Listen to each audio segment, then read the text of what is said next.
Coming up on Roland Martin Unfiltered for Wednesday, August 28, 2019. Roland is off today. I'm attorney Robert Patillo. According to a new report, the number of Flint special needs students has increased by 56% since the water crisis began. We'll be joined by Flint's mayor today. A court rules that the New Orleans debtors prison scheme violates the constitutional rights of the city's poor citizens. Montgomery, Alabama could possibly soon have its first ever black mayor.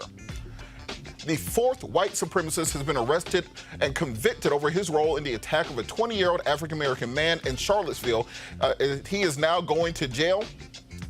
And the Royal Oaks, Michigan police officer who questioned a black man when a white woman claimed he was staring at her has resigned. And get this, a man suspected of triple homicide leads police on a naked chase and gets taken in alive. You can guess that he has the complexion for protection. It's time to bring the funk on Roland Martin Unfiltered. Let's go. He's got it. Whatever the miss, he's on it. Whatever it is, he's got the scoop, the fact, the find. And when it breaks, he's right on time. And it's rolling. Best believe he's knowing. Putting it down from sports to news to politics. With entertainment just for kicks, he's rolling.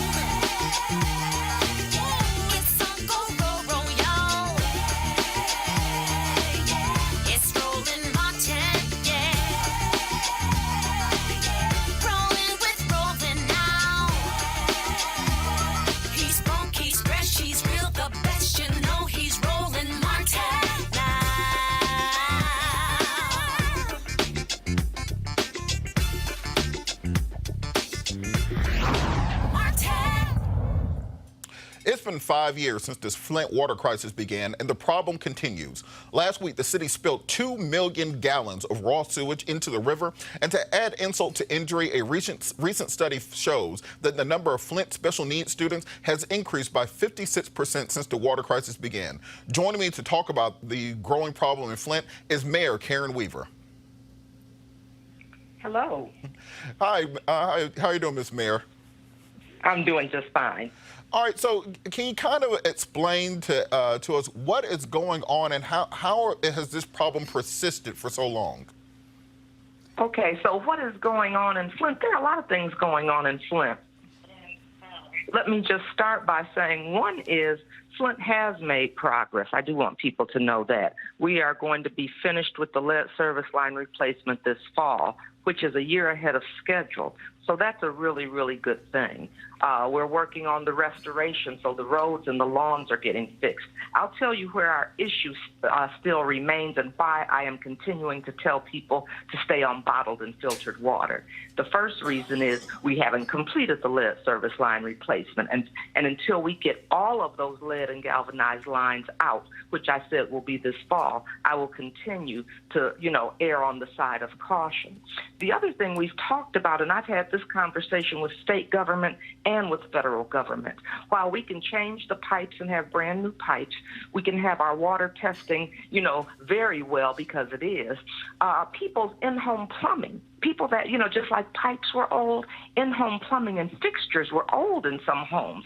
And so they were corroded by that water as well. And so when you have your plumbing, your fixtures, your appliances that have been damaged, you still have that potential for lead in your system. And so that's what we've been asking the state and federal government for funding to complete the project. They haven't done that. They started by giving us 4,000 new fixtures. Well, that's a drop in the bucket, and we need more. And they did that the first year, and they stopped, and nothing else ever came. So that's one of the challenges. I also heard you talk about what was going on with the children in Flint and our special education rates going up. And that's something that it's not a surprise when you see what happened when you had lead poisoning to our children, to this community. And that was one of the things we talked about, was we knew there were going to be some cognitive damages to our young kids as a result of this. And we knew it was going to be an increase in special education, in the criminal justice system, and in mental health issues. And that's one of the other things we've talked about. And that is a reason that we've asked for funding for the lead registry. And what we got was 5 years of funding, But people are, we had a public health crisis here in the city of Flint, and we said, we don't know how this is going to play out. We're seeing things right now, but some things may not manifest for 5 years, 7 years, 10 years, 15 years. And that's why it's important for this lead registry to be funded for a long period of time so we can track physical health outcomes, so we can see what kinds of interventions and what kinds of services make a positive difference.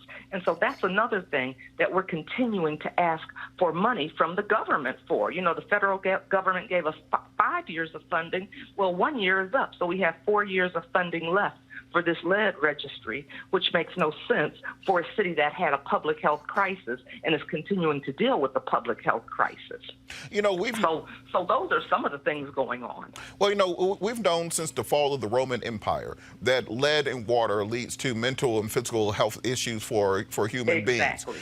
What do we need to do to get our national candidates, the people running for president? You got 25 people plus running for president right now. How can we get them to take the Flint issue seriously and make it a primary campaign concern? Because Flint is not the only municipality in this country going through this. It's just the most the most public one. Exactly, and that's what we've said is pay attention to what's going on in Flint, because what happened here, we're a poster child for so many other communities across this country, and you better pay attention to what's going on in here, because it's going to affect, people all across the United States because of this aging, damaged infrastructure, and because people have taken water quality standards for granted for such a long time, and the standards that are in place are old, antiquated, and outdated, and they need to be addressed, and it needs to be taken seriously, because it's like you said, we're not the only one, but we've been the most visible and vocal, and we have said, I've said, don't let us go through a crisis and not learn from us so this never happens again, and that's what they need to do. I don't want them stopping through Flint for a photo op. This is serious, and this is about people, and that's what we have to remember, is to put people and public health and well-being over profit, and that's what hasn't happened. And, one of the things I think people forget is the genesis of this problem was a consent decree with the state in order to fill a budget shortfall. So to try to save $200 million over the course of 25 years, you diverted from the Detroit water treatment facility to build a new facility for stopgap measure with the Flint River, which resulted in this entire issue, and also the Legionnaires outbreak between 2014 and 2015. Let's not forget we've had 13 deaths as a result of that as well. And so with that, what should the general public do? How can we pressure officials both on the state level and the federal level to help Flint, help other municipalities that are dealing with this lead issue?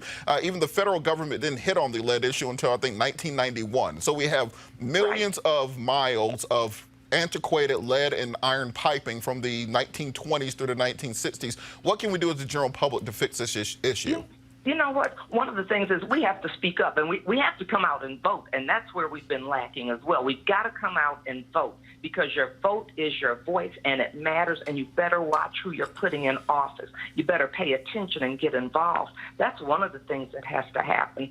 Something else is, I'm going to go back to when I was talking about the water quality standards. They're old. When they say, so in Michigan, we went from what was acceptable was 15 parts per billion, and now to 12, and we're supposed to be excited because that's low.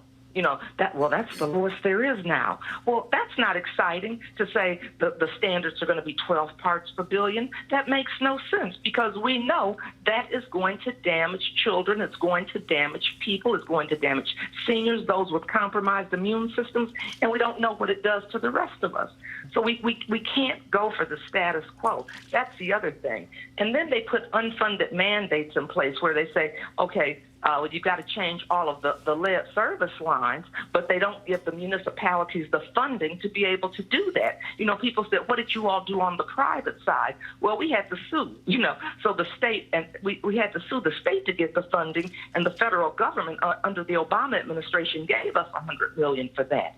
So we were able to go on the private side, but we have to watch out for these unfunded mandates because municipalities can't afford them, and people, when they say, well, that's private, so you have to take care of it, too many families aren't in a position to be able to, pay for that. They're not in that position. And so you're setting cities and places up for failure when you do that. And so just to close out, because you mentioned the Sure. you mentioned the part about 15 parts per billion. I think at one point there were some water samples taken in Flint that were between 500 and 13,000 parts per billion when it comes to lead concentrations.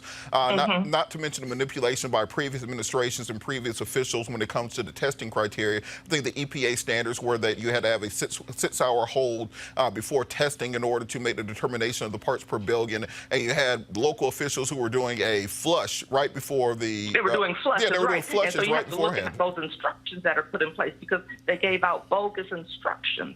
And the instructions that were given were, well, yeah, when you flush, you are going to get lower levels. And so that's what you have to watch is how they tell you to do that and putting standards in place for that. There should be a protocol on appropriate flushing. And that's something we've really been talking with our residents and educating them about because it's important to know when you're getting your testing done, the appropriate way to test to get the right reading.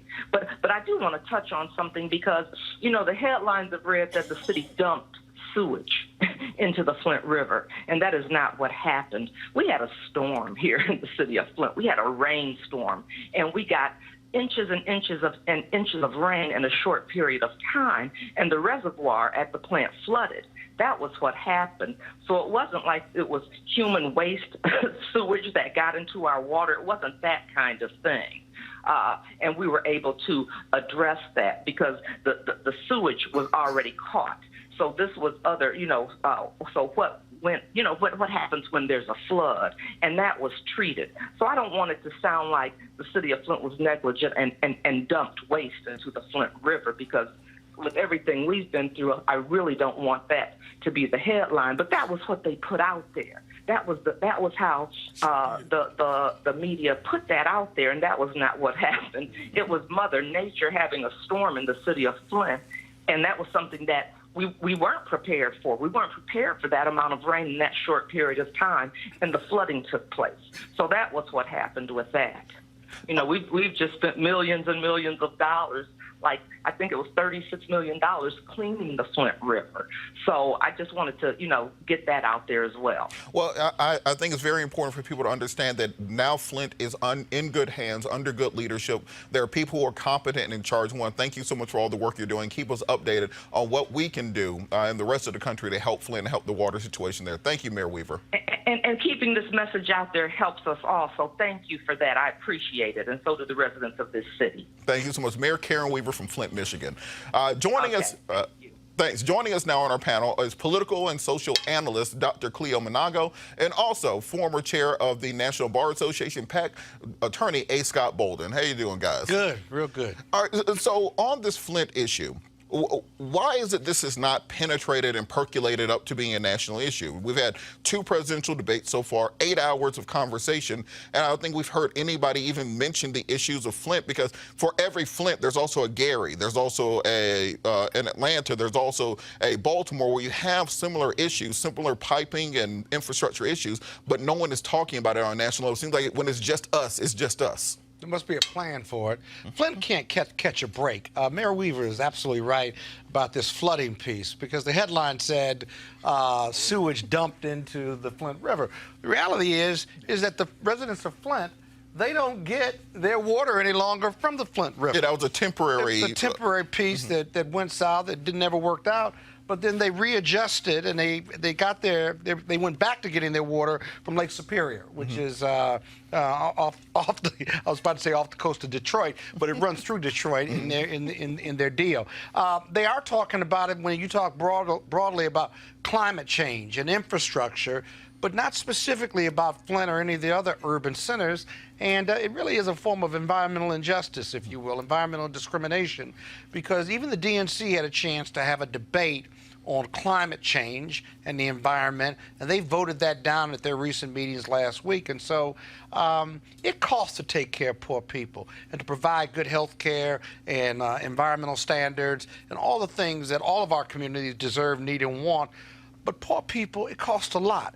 And nobody really, whether it's public funds or private funds, just based on how they allocate funds, nobody wants to spend the money to take care of poor people, whether it's water, environment, health care, insurance, you name it. And that's why it's not at the forefront of the presidential debate right now. It should be. Absolutely. Dr. Monago, you know, we had a situation where May 4th, 2016, President Obama went to Flint, said the water was safe, got himself a glass of water, drank it on stage. That was dangerous. Yeah, you know.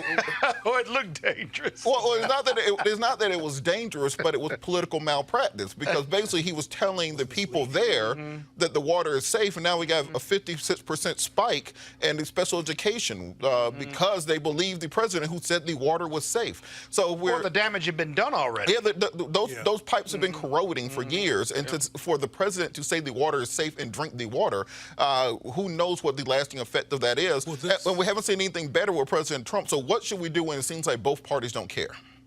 Well, that Obama went to Flint and said the water was drinkable happened around the time that this issue was in the press all the time. It was a hot issue.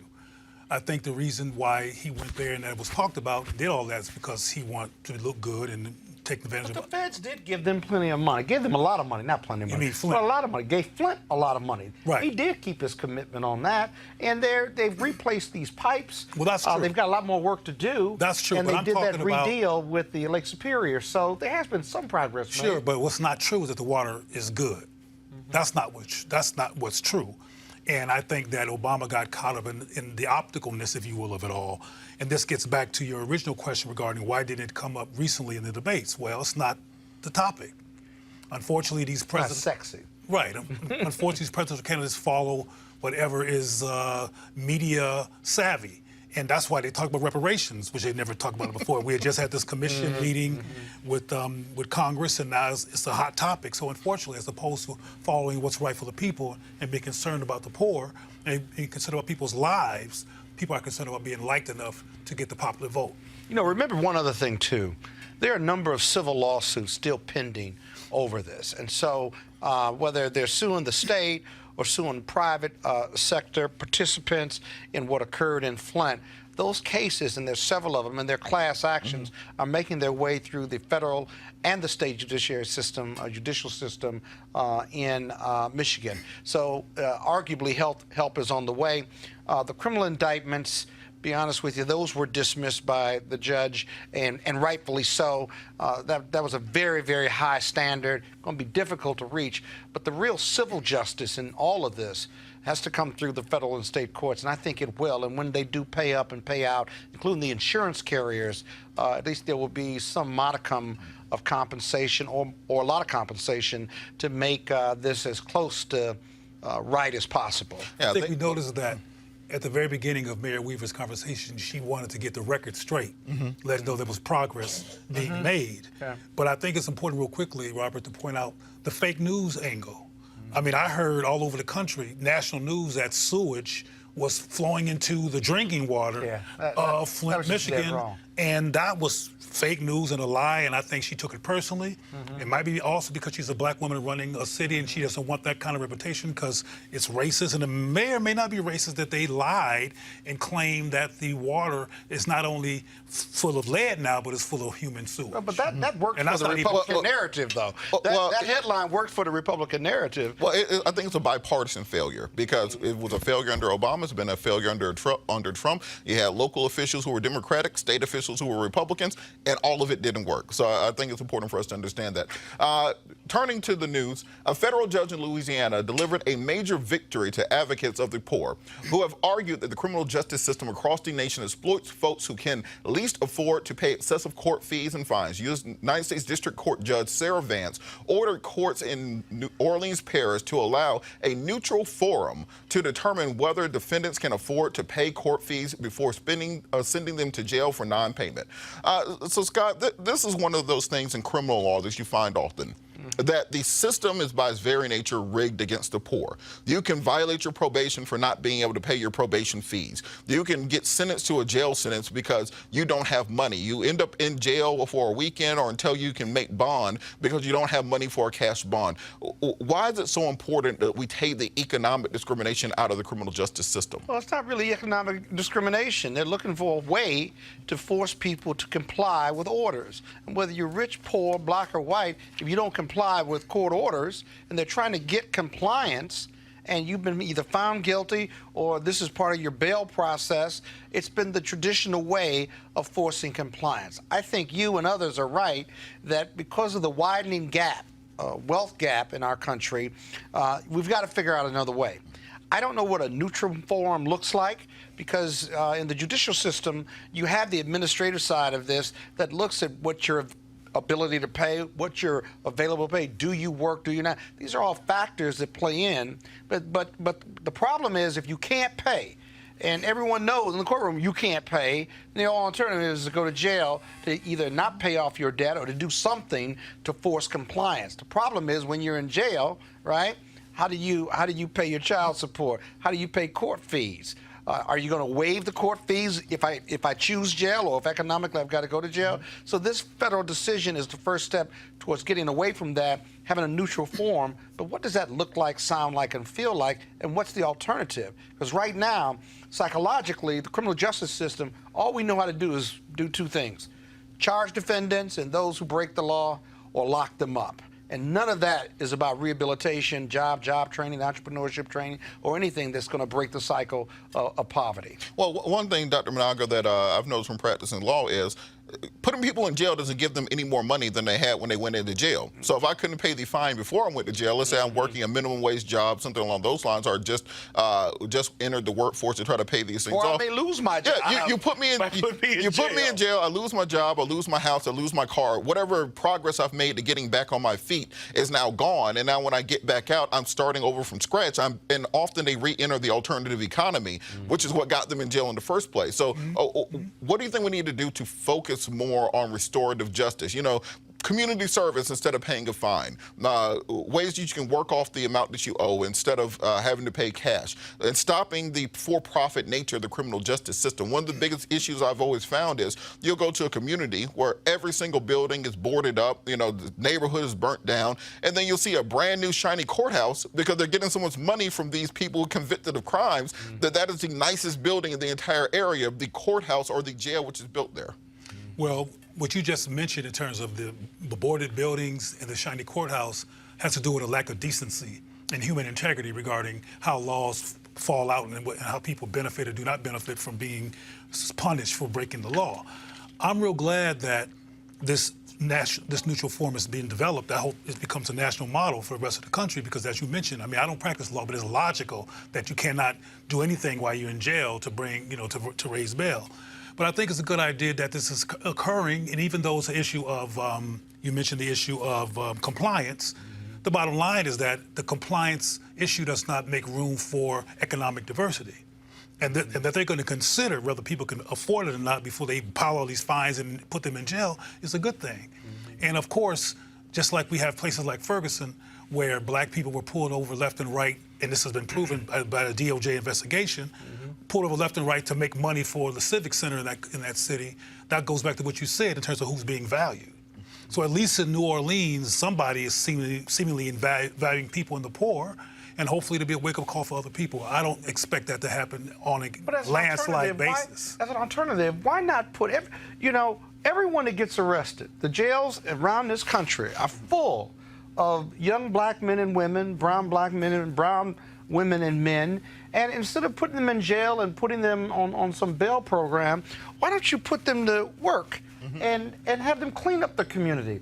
Their economic dollars for all of these community development programs and stuff. Why don't you put them to work to clean up the community, to learn a skill, and you can keep an eye on them, if you will. You can have your compliance by having them come back to court because they're working to clean up the community. Whether you're paying them or not, you're training them. They have a skill set, and you be forcing compliance for them to come back and forth to court. And if they got sentenced, and if they did those jobs well, if they got sentenced, maybe you sentence them to continue doing that, or you sentence them to educational training or workshop training or something that is going to rehabilitate them and give them alternative to the alternative that you just talked about, the alternative economy exactly. that is the fast, quick money and that'll get you killed sooner than later. But see, again, you're talking about, in my opinion, a concept that requires integrity, and it requires caring about people.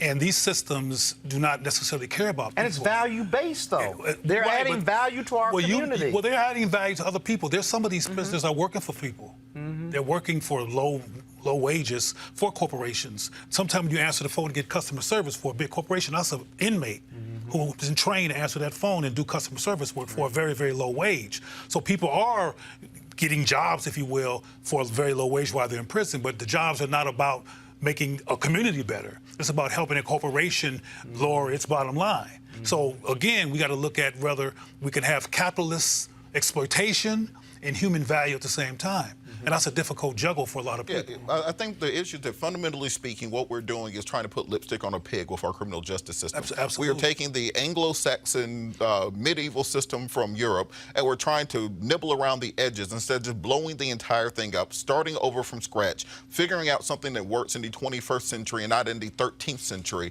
And because of that, we're going to need a wholesale change in it. Because what you don't want to have is a new lend-lease system where as soon as you commit a crime, well, we're going to lease you out for slave labor to pick up trash, cut grass, work on the chain gang, which is what existed after the Civil War. And you also don't want a situation which is we currently have where we fine you to death, and then if you are too poor to pay the fine, you end up in jail. So we got to find something to fix. No, I don't think we're stuck trying to fix a broken system. You want to blow it up, right? Yeah, you so blow it up. Top 3 aspects of what it should look like if you blew it up. You do criminal justice. Yes. What would you do? Absolutely. Number one, if you are arrested on a drug crime, you are sentenced to rehabilitation, not to jail time. Even if you're selling drugs Even if you are selling drugs next to school, we send you to rehabilitation. A drug dealer selling drugs to kids. I can show you 10 drug dealers. I can show you 10 drug dealers I represented who now are real estate owners who are former football players, so on and so forth. With the proceeds of their drug sales, right? Oh, look,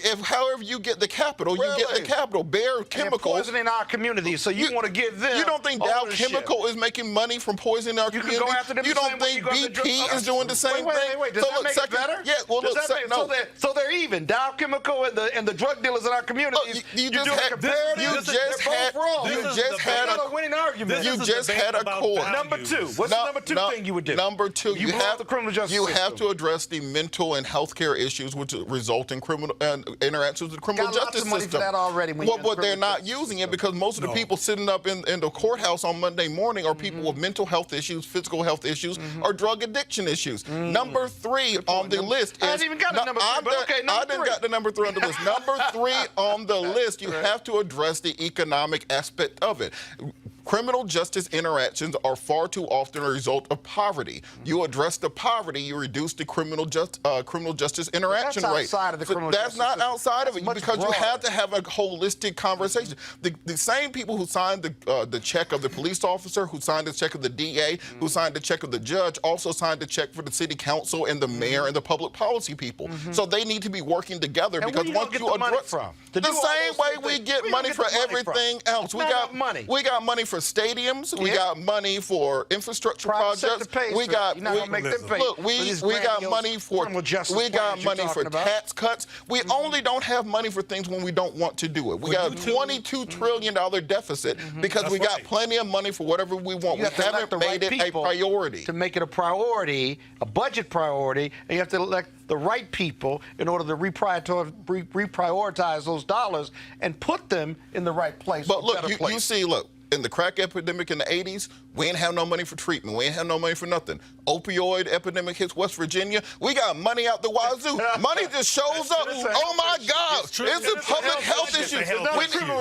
Opioids is a health issue. Crack was a criminal issue. Look. Another. They're both health issues. Another is true because you heard him.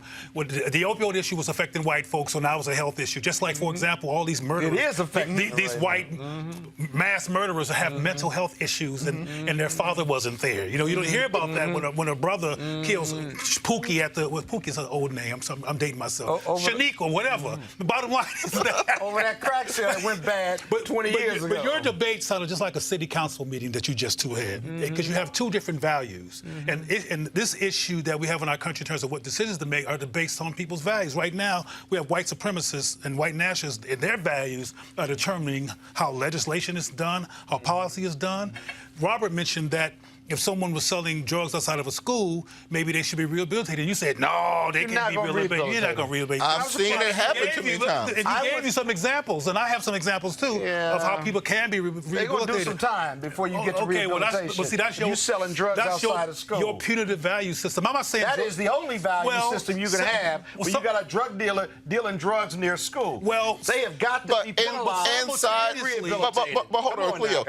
Inside of that same school, we prescribing little black boys Ritalin and every drug you can think of on the face of the earth, and none of them, and we're not penalizing those people. You are comparing Ritalin to illegal drugs and opioids and crack and cocaine. I think if you look at the analytics, we have seen the same effects out of both. How far left can you go with this? Look, you called me conservative last time. Yeah, but you've way left on this criminal justice piece. My goodness, no. I'm saying drug dealers got to go to jail. Look, bottom line, you can rehabilitate them later, but drug dealers got to go to jail. If they dealing drugs near your school, you're never going to that's never going to pass. Look, what exact impact will sending somebody who is selling drugs because they have no other options to jail going to do? Because when they get out of jail, they have fewer options. They got lots of options. They can go to school. They can get a trade, but they don't want to do that. Those who choose, which is why I said you just made my same point. You mandate that. Those who choose to sell drugs. Cleo, go ahead and we got to move on. I don't know. See, you work in law. I work in behavior. No, I work in reality. And I'm going to tell you right now, if you're selling drugs near school, you need to go to jail. Because you're doing that by choice. You ain't doing that because you poor, disenfranchised. You made that perspective. All right. Can I talk, that's a value decision. Well, I'm speaking for you because this is right. You're speaking for me. This is right. Well, I'm quasi-articulate. I can actually speak for myself. I know you can't go on. But the point is that I think, and Robert can interpret himself for himself, but two things need to happen simultaneously. I have people in my family who've been involved in drug dealing, and I've seen them when they were little bitty babies until they grew up into that. And I can actually tell you, we don't have time, and it's not the point of today's show, but I can tell you what happened that led to that. And what you're considering a simple decision is not a simple decision. There's trauma going on. There's confusion going on. There's people who need brotherhood and fellowship, and they join these small communities where drugs are being dealt to belong. There's sometimes a missing gap in their personal life or in their development. They have inadequate parents. Well, what does that have to do with choosing to sell drugs near school? Well, first of all, you one who brought it near school. No, that was the basis of our discussion. Okay, but the bottom line is that people sell drugs. Period. People are selling drugs wherever they can sell them. There's not a drug that only gets done near school. Kids in schools is never. But my point, before you go back with your value system, is that we need to do two things. And this is fantasy land because the society does not care about this community. But we need to do not just lock them up and throw away the key, but we need to start immediately with mental health.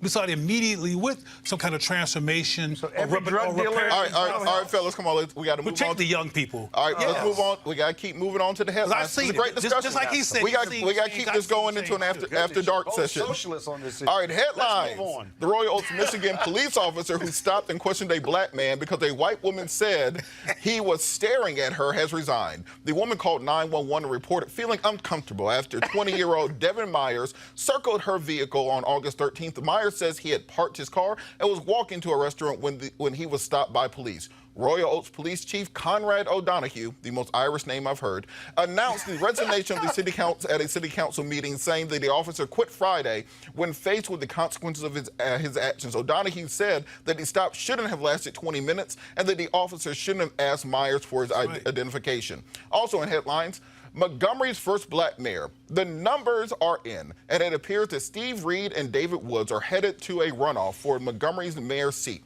If he wins, Reed will be the capital city's first black mayor. Montgomery is one of only 3 cities in the deep South, in deep southern states, that has a population of over 100,000 or more, and that has not had an African American representing them in the highest executive position. According to the latest census numbers, black people make up about 60% of the city's population. The runoff election is set for October 8th. We're going to take a break. We'll be back with more discussion on Roland Martin Unfiltered. You want to check out Roland Martin Unfiltered? YouTube.com/Roland S. Martin. And subscribe to our YouTube channel. There's only one daily digital show out here that keeps it black and keep it real. It's Roland Martin Unfiltered. See that name right there? Roland Martin Unfiltered. Like, share, and subscribe to our YouTube channel. That's YouTube.com/Roland S. Martin. And don't forget to turn on your notifications so when we go live, you'll know it.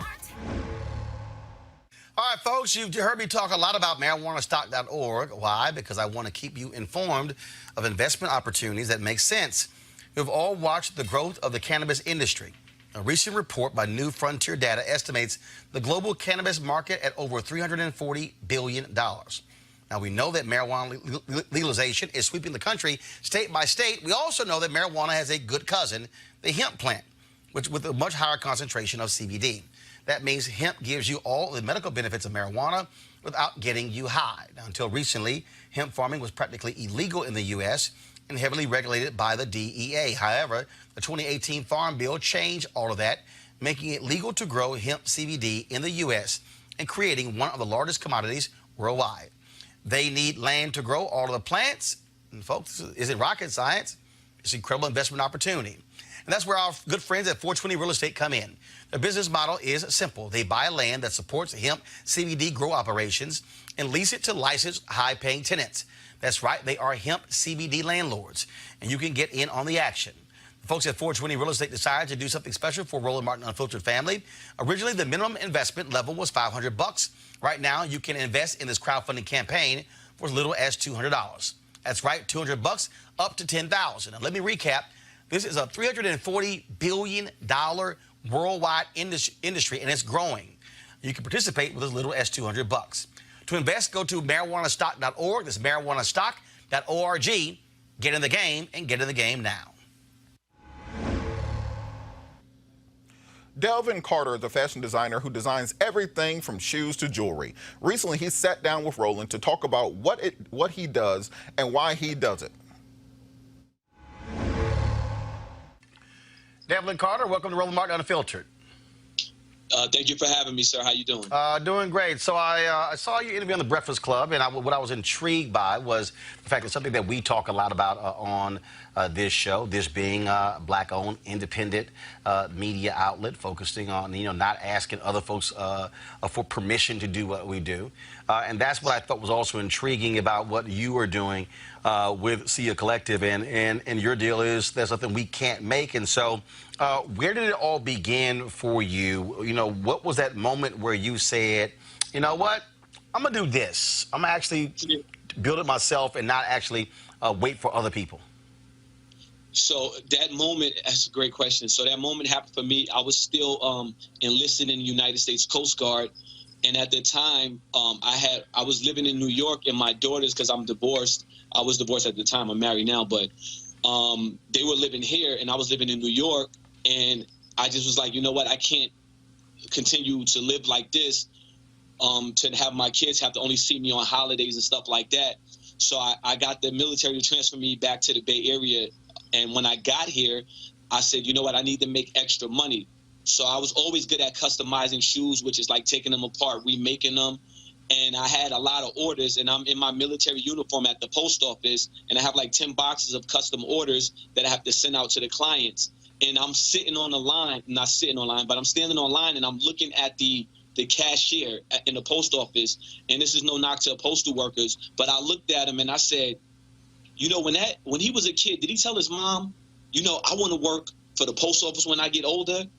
And, and me as a parent with daughters, and I want to tell them, follow your dreams. But here I am compromising my dream, just for a paycheck. So it was at that moment in the line, I said, you know what? I have to start making my way out of the Coast Guard and making my way as you know, as what I feel like my God-given talent was, and that was the design, clothing, shoes, and things of that nature. So it was at that moment at the post office where I said, you know what, I can't be scared, because I don't want to be a hypocrite as a parent. I want to tell my child, like, you can do this. It's okay to chase your dreams.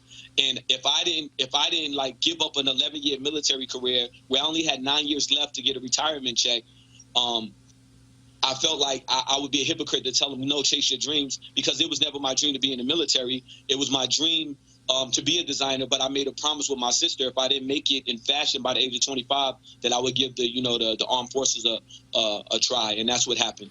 And one of the things that I think is interesting about that, again, we're living in a time where folks want to take chances, want to take risks, but also there are people who have fear. And you talked about, seizing the moment. And so how did you explain to others who, I guarantee you, there's no doubt in my mind, there are people who came to you and said, dude, you crazy. You're absolutely out of your mind. What's wrong with you? You can't do this. Or you actually think you can make shoes and clothes and shades and everything else? You're out of your mind. And so how did you respond to folks who doubted you, who may have been haters, who had fear themselves? All right, so when you're in the military, it's pretty much, you're just you're a prisoner. You know what I'm saying? You have the same exact mentality as a person in jail, because the 1st and 15th, you're getting paid. Uncle Sam's telling you when you're going to your doctor's appointment, such and such. So we have that same kind of mind state that we are like prisoners in a way. So when I was going to get out of the Coast Guard, a lot of my military brothers were like, man, the economy's not good, man. They were more scared for me than I was scared. But I was terrified, because, see, the thing is, when I moved out here, I thought I was going to stay in for 20 years. But after I was here for a year, they tried to move me again to New York City. And I was like, I promised my daughters I would never move again. So I said, listen, I'm not going to take that billet, because that's what we call it. I'm not going to take that billet. You're just going to have to let me out my contract, because if you deny your orders, they'll let you out of your contract. You'll still get your honorable discharge. But at that time, Roland, I only had $1,300 in my bank account, and I had my apartment was $1,300 at the time, and my car note was $1,000. So I didn't even have enough. It was like, at that moment, giving up this career. And then it's either, what do you want? You want to live in your car, you want to live in your house. So, but at that moment, it sunk in with me. I cried, I'm not going to lie. I have a daughter who passed away when she was 11 months. And when I made this decision, I went to her gravesite. And I said, Daily, I need you to watch over Daddy. I'm going to do something that's super scary, and I need you to be my guardian angel. And I said, you know what? I'm going to trust the process. So I told them I want to get out. I got out, had $1,300 to my name, and I just started taking a lot of custom orders. And I started taking a lot of orders. And the way my discharge was, it was so bad that because I got a hardship discharge, which I didn't get unemployment. So I didn't even have unemployment to pay my rent. So I literally was living like off of my talent alone. And I said all I needed to do was to last 4 months until I could go to college, because I had the GI Bill, and the GI Bill would pay me, since I live in the Bay Area, it would give me $4,000 a month just to go to school, and it would help me. And the $4,000 is your rent money. So I was like, if I can make it 4 months, I'll be good. I'll be in school, and I won't have to worry about looking for a job. So I actually was able to do that. I was able to maintain, and not be homeless. But I told myself at that moment, I will never, ever live check to check. I will never, ever allow a company or an organization to have this much power over me where I'm crying because I'm a check away from being homeless. So at that moment, I said, no more reckless spending. I started sacrificing. That's one thing people don't do. I started eating and living as if I was poor. Even when I started making money, I would eat top ramen. And then I would only once a week treat myself to like steak or shrimp. And then it came a point where I invented this rubber dye where it could dye like the clear soles of a shoe like this, and it can make it red, yellow, any color, and it wouldn't come out. In 1 month, I made $50,000 off of that dye. And So now I had a $50,000 cushion in my savings account. And from there, I became a religious saver and not just spending money. And I knew from that moment that if I wanted to get a loan from a company to start my own business, that it wouldn't happen because your oppressor is not going to finance your freedom. So I just said I'm going to keep saving and keep saving because anything that I want to do and want to achieve is going to have to come off my blood, sweat, and tears because a bank is not going to they'll give me a $100,000 school loan, but they're not going to give me a $15,000 business loan. You know, so I recognized that early, and I said I'm not even going to put myself in that position to beg somebody to help me chase my dream. So I'm glad that I did that. I'm glad that I already knew how to sacrifice, being that I was raised by a single black mother and I watched her work 3 jobs, you know, sleep only 4 hours a day. So because I seen that, I was already prepared for it unknowingly. So I never even struggled when I had that $1,300. I never had a point after that where I was almost homeless. I was scared because of what I had financially and what was ahead of me, but I never even struggled. And I went. And it took like 2 months, and from there, I started making the most money I ever made in my life. Going through all of that also means that you have to do more than one thing. Look, the reality is same thing when it comes to doing this show. There were people who said, "You got to be crazy. Why won't you go try to go to CNN or MSNBC or try to work at one of these networks?" And I said, I'm not interested in asking somebody else permission. Can I go cover this? But what it also means, though, is that you have to learn different aspects of the business. And I think, to be perfectly honest, Devlin, I think there are a lot of people out there who say they want to be entrepreneurs, who say they want to have their own thing, but don't really understand the level of sacrifice and commitment, where you may have to, may not be able to pay yourself, but pay your staff. I mean, look, I'm in a position right now. I live off of my speeches, and I said, look, we've got to build this thing up. And I try to get people to understand that, yes, there's flexibility, there's freedom, but one of the greatest things about being an entrepreneur is you have to sacrifice. And you have to do more than one thing, and you just can't say, well, we'll just hire somebody else to do it. Now that the money's not there to hire somebody to do it. You got to learn it. Yeah, so for me, I had to learn how to be my own photographer. I always was good at marketing, even I graduated from the Fashion Institute for Design and Merchandising in San Fran, and I was elected to be on the elite marketing group because I just knew how to market myself, market any product. So I never had that issue, but I'm also a workaholic, and I probably just like you, I don't like waiting on anybody. Nope. For anything. No. I am very, exactly. I can tell. Like, I'm very impatient. Like, if it's something I want to do, I do it like that. I'm probably one of the only Instagram pages that can post like 4 times a day, and I'm always posting new stuff because I'm constantly working. Like, I'm a father of 4 kids. I have 3 daughters and 1 son, and that's the only thing in the world that means anything to me. I don't care about going out to clubs, meeting people. It's making sure that my kids have a better life than I had. You know, and the sacrifice thing that these people say they want this life, they want to be an entrepreneur. No, they don't. They just look at your page and say, oh, this guy's making some money. I want to do that. But that's not how it works. You actually have, it's so much more work that goes on behind the scene than the pretty pictures and the pretty filters that you see on social media. Like, they're not up with me last night when I didn't stop working till 4 in the morning and had to wake up at 6:30 to take my daughters to school and then unload a truck of shoes that just came in a couple of hours ago. You know, they can't do that. Most of these people are lazy. Like, this new generation, they're lazy. They want everything handed to them. Everything that I've done is off of my own research. I've learned how to source. I've taken 15-hour flights to China to go and visit factories, walk around the whole country to find the things that I wanted. Because I know that the more research that I do, the more possibilities of financial streams I can do. Even if I didn't design clothes right now, I can start my own sourcing company and have people make their own goods, and I can take a percentage as a middleman because of all of the hard work and the legwork that I went through.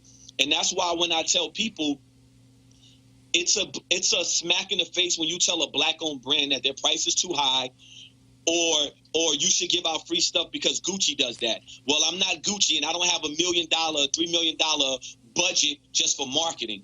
See, they don't understand when, for us, like me, is if I make $50,000 this month, I have to turn it right back into the company so I can keep the company afloat to keep making things. If I give $10,000 of product away and it doesn't do anything for my business like that, because a lot of these celebrities, they'll take the stuff from you, they'll never post it, and even if they wear it, they won't even tag you in it. You cannot teach business with free stuff. Right. You know, you can't. Well, look, the reason I fully understand that is because it's like what we do. I mean, I've had people who come to me and they say, man, we would love for you to do your show from our event. And I go, well, you do know that means getting on an airplane, hotel rooms, that means flying staff, we have equipment, we're paying for stuff. And so it's not just, hey, just pop up. No, there's a cost involved. There have been other people who have understood that and they've actually paid us. And then what was also interesting is when you want to do something, then people say, well, why is it that much? Well, because that's actually what it is. And so, I mean, it is a business. And I think that one of the things look, my grandmother had a catering business. And then, I worked at it since I was 7 years old, and I saw how different things work and how I felt she often would undercharge folks as opposed to saying, no, you're going to pay the full freight. And this is why I said, when me and my brother, we took the business over later, this is what I said to him. I said, you know what? If somebody's going to give me $20,000 worth of headaches, they're going to pay me $20,000. Because what's not going to happen, you're not going to give me $20,000 worth of headaches, and you're paying me $5,000, and now I'm mad as hell because I'm dealing with all your BS. And that's just sort of how I operate. And I will tell somebody no, as opposed to go through with that, because, again, I know the work goes in it. I know what I bring to the table. And so, and the other thing is when you talk about wanting something for free, I keep telling our audience, look, we've been building this show. We've taken our YouTube subs from 170,000 to now more than 350,000 in less than a year. We are averaging, 8 million total views on Facebook, YouTube, and Periscope. But what I tell our audience also is like, look, we are providing the service, but we also need them to be financial supporters of the show, because they can't say, man, we need this, but then don't want to pay for it, because it's like, yo, when you pay that cable bill, you're actually paying CNN. You're paying MSNBC, because they're getting a certain fee per subscriber every time the person turns that cable television on. And so it's just trying to get people to understand that. And I think that's what's critically important. Yeah, and one thing about like what you touched on is, one thing is people think because they pay you for a service that they own you. And that's the thing we have to get out. Like, for instance, somebody be like, okay, well, I spent $200 on a shoe or something, and they feel like they could talk down to you. They could be like, well, if it was Nike, I would have got it in 2 days. Well, you know what I do? I do the same thing you do. I was like, well, what's your order number? Okay, here you go. Here's your refund. Because one thing about me and the way I was raised under the mom code, which is MOM, morals over money. I will not let you demoralize me for a financial gain. Everything that I'm doing, I love that I do it by myself, because I don't have to deal with the BS. When you're in the military, you cannot not deal with the BS, because if somebody outranks you, they talk to you how they want. They try, but they'll try to talk to you how they want to, because they know they outrank you and you have to listen to them. Right. And because of that, I didn't leave a career to be a free man in a sense, to have you treat me the same way that I did not like to be treated already, just because you spent a little bit of money. I'd rather not have your money. It's like you said, I'd rather not deal with the headache. You know what I'm saying? Because there's so much more people who appreciate it and respect it. The thing is, between us and people of color, we have to start seeing value in our own skin, in those relationships. Like on the Breakfast Club, I said that, the biggest threat to black-owned businesses and stuff is black people. We're always so quick to say we need this, we need that, but then we don't pay for it. Like you see a show like yours. Like I'm sure you probably have a Patreon or something where people can donate money. Yeah. It's people probably watch your show every day and they never put money in your Patreon account. When they could put $2 a month, that $2 a month from 100,000 people, that's enough to keep you going. No, you're absolutely right. And pay your staff and even get better equipment. Yep. But they don't understand that independence. Like, $2 is nothing. As much garbage I buy, like $2 is nothing. If you are watching something like me, I watch your show from time to time when I'm shipping orders, and I'm going to start paying into your Patreon because I'm not just going to be about it. I'm not just going to talk about it. I'm actually be about it because it is true. We don't know. And for some of us who are watching right now, they may not know, like, oh, man, I never thought about it. Roland Martin's 100% independent. I should start paying. If we could pay for Netflix and Hulu and all those other things, why can't we pay for our own brother to give us the truth, the type of media coverage that we do not get? You know what I'm saying? Yep. We have to start supporting those things because our people we are the only racial group that does not believe in group economics. And it's interesting. And we're like the number one shoppers. And it's interesting. We're the number one consumers of everything, but we don't believe in group economics. You made that point. I've been saying that for years. And so, for instance, there are numerous times when I go into black-owned businesses, restaurants, and things along those lines. I remember I was at Two Partners in barbecue place in Dallas, and the brother who owned, he said, "No, Roland, I got it." I said, "No." I said, "I'm gonna pay for it." I said, because the reality is that plate, that fork, I said, you got employees. I said, I'm gonna pay for it. I said, no problem whatsoever. And then people who would say, well, hold up, how, you got free, if somebody's giving you something for free. I said, no, what you don't understand is, I said, that brother has a business. And what I try to get people to understand is that when just like for you, I'm sure that people who go to your site and they're like, well, why is it this much? Guess what? When they walk into Walmart, or when they go to Macy's, or they go to Saks Fifth Avenue, they don't ask the question, how much is it? They say, what the tag say? And then if there's no tag, they'll scan something and they say, this is what it is.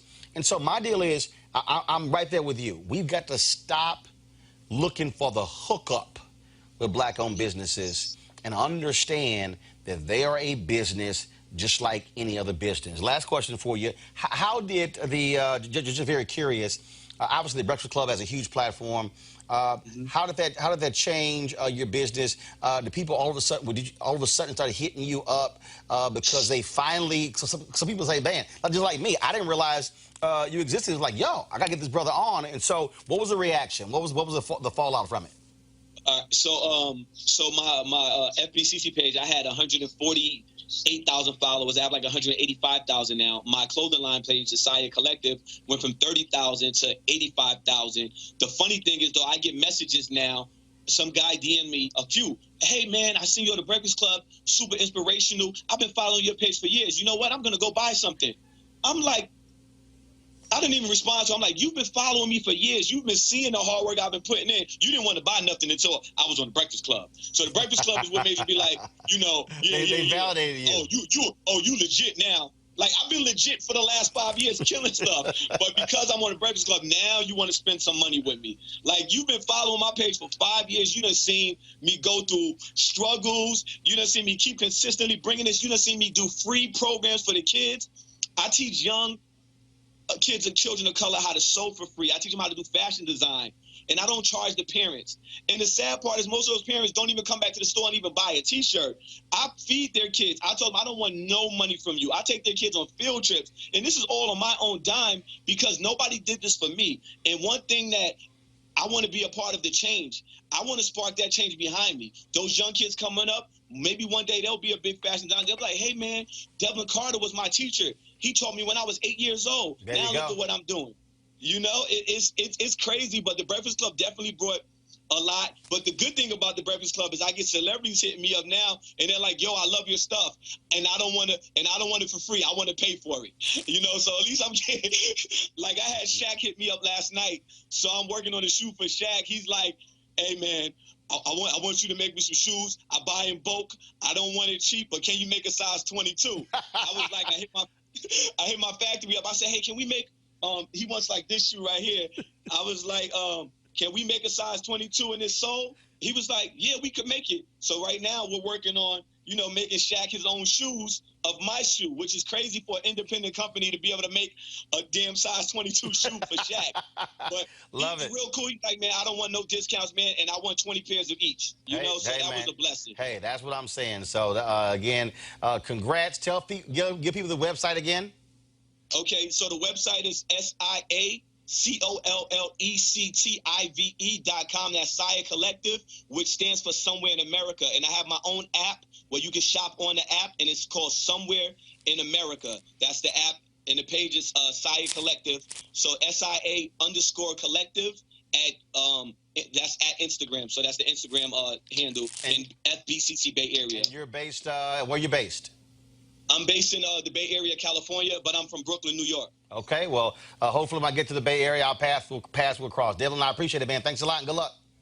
All right, thank you, man. Appreciate you having me on, man. Stay blessed and keep doing what you're doing. I'm a huge fan, and I'm going to donate to that Patreon. And I'll definitely be going to... Well, actually, we have it set up where we don't even use Patreon. Go right to RolandMartinUnfiltered.com. And so I definitely will download your app and check the stuff out and pick up a couple of things. I appreciate it, brother. You take care.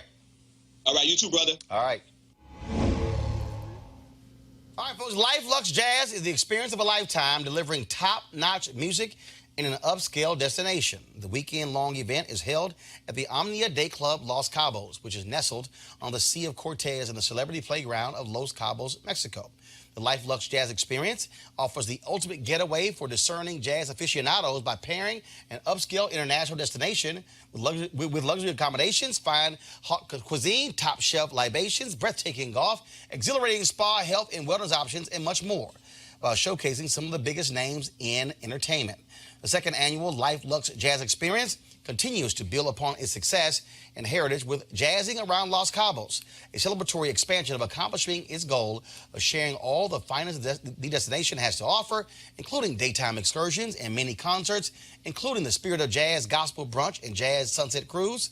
Confirmed guests, comedian actor Mark Curry, Gerald Albright, Alex Beaumont, Raul Madon, Incognito, Pieces of a Dream, Kirk Whalum, Average White Band, Donnie McClurkin, Shalea, Roy Ayers, Tom Brown, Ronnie Laws, and Ernest Quarles. Man, that's a hell of a lineup.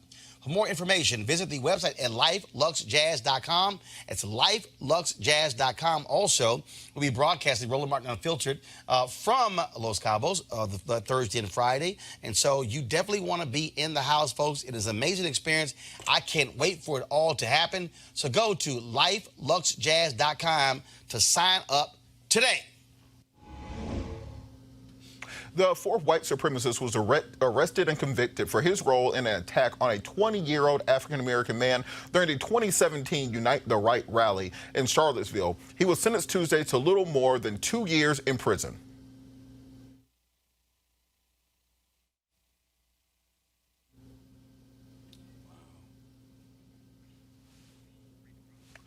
Tyler Watkins Davis of Middleburg, Florida, entered what is known as an Alford plea in February on malicious wounding charge in a vicious and widely seen beating of DeAndre Harris, a former special education instructional assistant. The plea meant that Davis, who belonged to the extremist group League of the South, announced prosecutors had sufficient evidence to convict him if he had gone to trial. Even though Davis's assault on Harris probably resulted in Harris's worst injury, he was given less time behind bars, 2 years and 1 month, than the three other defendants already sentenced. All right, we'll go to you, Scott.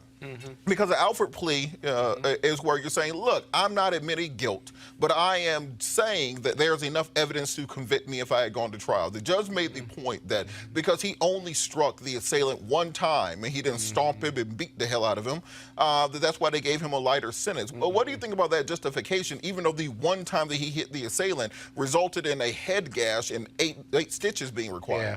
Yeah, it's totally discretionary on the judge, and this judge certainly felt that way, but there seems to be great inequity because while the other two were sentenced, and I believe they tried one of them, the defendants in that case, they got a longer sentence. Here, the Alford plea had a lot to do with this. You do an Alford plea, the government agrees because they got problems with their case, and you got a defendant that won't admit guilt but doesn't want to go to trial, and so it's a little bit of both. But he admits that if he went to trial, they have enough evidence that could convict them, just for our listening audience. But he did the most damage. But the Alford plea saved him, and that's the rationale the judge gave. I disagree with the rationale, quite frankly. They all been sentenced the same because they acted in concert. You can see from the video, they acted in concert, and they acted in a conspiracy. As a result, the level of damage and the level of criminal intent, if you will, is irrelevant. It's all the same. And had I been the sitting judge, I certainly would have treated it that way, especially it being a race-based attack. And what we all know about Charlottesville and what happened shortly after that, where a white woman was killed fighting Nazis in Charlottesville in 2018. Just really tough. Really tough. All right, and Cleo, on that point, I've tried plenty of cases where an African-American bust somebody upside the head one time and was charged as an aggravated assault. If they did a part of a gang, then they would charge them, as you said, in concert with others, and they would get 10, or the mandatory minimum would be 10 years or 20 years to serve 10, credit for time served, something along those lines. What does it say about the inequities of the criminal justice system? Well, early in the show, you made a passage that said the protection, say it for us. The complexion for there protection. It is, the complexion for protection. Clearly, that's a issue here, but I also think that the people that were defending this guy were concerned about precedents. It's a precedence to make sure somebody don't get as much as the others, particularly if they did the worst damage. You understand what I'm saying? When there's a white supremacist, a white nationalist, and bias context behind the whole thing and driving the whole thing, because if they had their way and it wasn't for the national coverage, they probably would have all got away with it. And if it wasn't for the video coverage of the whole thing. And remember, the victim, the complaining witness in these 3 cases, he was tried and absolved of any wrongdoing, but he was arrested and tried because he defended himself, essentially. I remember that. But, you know, this is another cliche. The Alfred plea possibly was a good strategy, but also being white was a strategy. That's always a really good strategy. Yeah. And I recommend that for black folks. If you can be white when you go to trial, you'll probably cut the sentence down by a third. Okay, it's that time again. Don't follow that. Rules are allowed. I'm white. I got you, huh? Illegally selling water without a permit on my property. Whoa! Hey! I'm uncomfortable. All right, today in Crazy Ass White People News, 18-year-old Matthew Bernard of Kneeling, Virginia, was arrested on 3 counts of first-degree murder this week, according to Pittsfield County Sheriff's Office. But before he went down, he led police on a low-speed, naked chase. Here's young Matthew.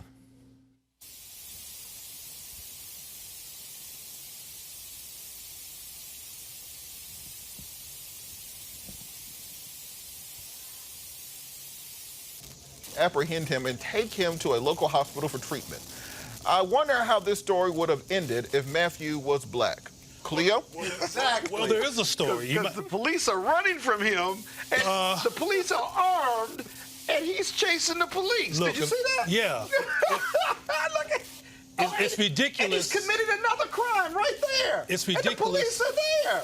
He has the stick in his hand and then hit him with the stick. But he wait a has an minute. AR-15 in his left hand, and he is chasing this man. Well, see, I can't laugh as hard as y'all because even though you asked a question, there's a real case where there was a young man named Anthony Hill in Decatur, Georgia, who was 27 years old, who was a veteran, who was running around in the days, catatonic, nude, didn't have on nothing, and of course he had no gun or nothing because he was just as nude as this guy, and he was murdered by the cops. So people can be treated differently. His name was Anthony Hill. He was 27, Decatur, Georgia, if you want to look this up, since it's no longer, it never did make national coverage. But it actually occurred, and he was murdered under the same, but this guy didn't kill nobody. I think it's important to make the contrast Yeah, this here. dude killed The 3 veteran people. who was 27 years old didn't kill nobody. He was a veteran. He was in good standing as somebody in the military. He never hurt anyone, and he was murdered by the cops. This dude killed 3 people and was allowed to run around like he did up in the cop's face. And commit another crime while the police were in light pursuit of him. But You there's saw it right there in the He video. didn't get tased. He didn't get busted upside the head. They didn't throw a rock at him. And people will argue, some of us up and down, that there's no racism in this country and that we're delusional and we're race baiters. And Why do you have there's to? no real Why do you have to bring race into every conversation? Why do you have? Why? I don't even see color. You know, we live in a colorblind society. Ask Laquan McDonald's family. And Laquan McDonald, while he had on clothes, he was walking away from the police, clearly catatonic, clearly high on something, clearly not all there, right? Not sure whether he had a weapon or not, and he got killed. But I want to It's unbelievable. I want to respond to something Robert said earlier, kind of in jest, about when you go to court, be white. Well, Michael Jackson did it. And he wasn't very successful. So, you know, it don't always work. Matter of fact, he got arrested and made it look bad after he died. They ain't even finished with him. Well, we will monitor this situation to see what things are going. We're going to monitor what happens to Matthew Bernard, and we'll find out if he's actually convicted of these murders or if he is given a trophy and taken to Burger King.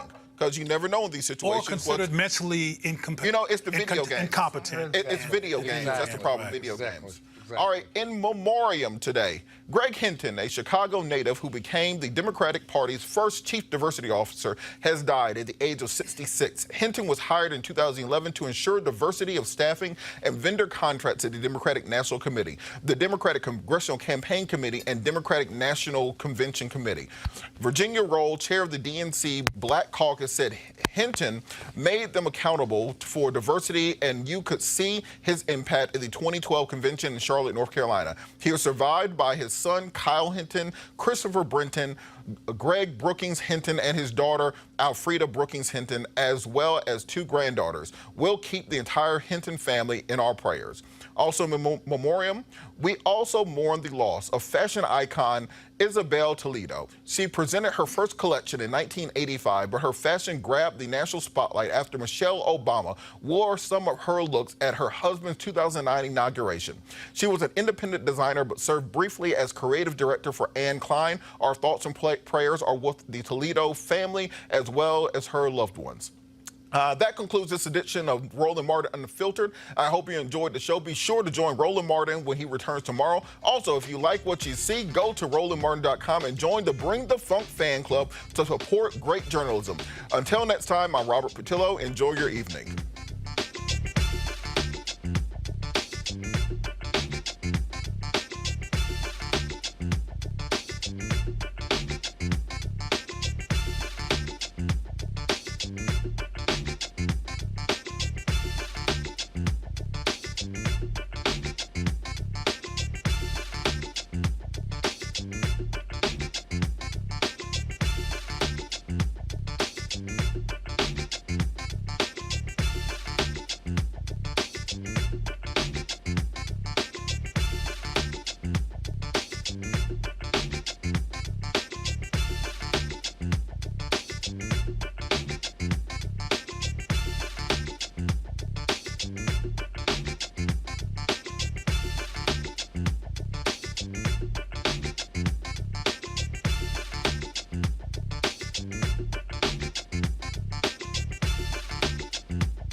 You want to check out Roland Martin Unfiltered? YouTube.com/Roland S. Martin. And subscribe to our YouTube channel. There's only one daily digital show out here that keeps it black and keep it real. It's Roland Martin Unfiltered. See that name right there? Roland Martin Unfiltered. Like, share, and subscribe to our YouTube channel. That's YouTube.com/Roland S. Martin. And don't forget to turn on your notifications so when we go live, you'll know it.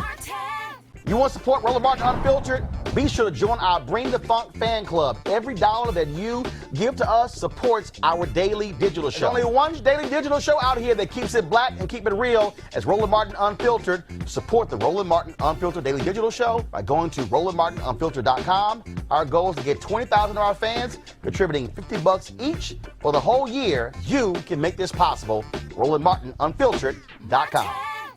Hey everybody, this is Sherry Shepherd. You're watching Roland Martin Unfiltered, and while he's doing Unfiltered, I'm practicing the wobble. Yes, I am. Because Roland Martin's the one, he will do it backwards, he will do it on the side. He messes everybody up when he gets into the wobble, because he doesn't know how to do it, so he does it backwards. And it messes me up every single time. So, I'm working on it. I got it. You got Roland Martin. Hi, my name is LaToya Luckett, and you're watching Roland Martin Unfiltered. What's going on, everybody? It's your boy Mac Wiles, and you are watching Roland Martin Unfiltered. What's up, y'all? It's Ryan Destiny, and you're watching Roland Martin Unfiltered. What up, Lana Well, and you are watching Roland Martin Unfiltered.